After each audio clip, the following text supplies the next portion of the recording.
రాష్ట్రాన్ని సర్వనాశనం చేశారు, గంజాయిమయం చేశారు.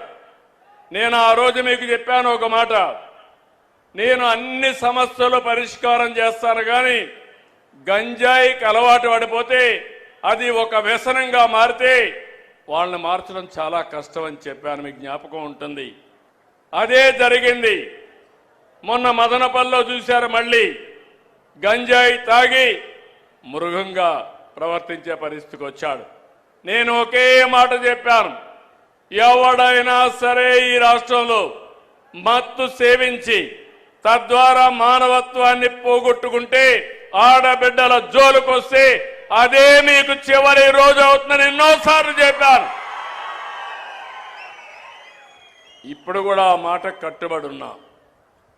నేను ఎవరిని వదిలిపెట్టాను. చట్టం దాని పని అది చేసుకుంటూ పోతుంది.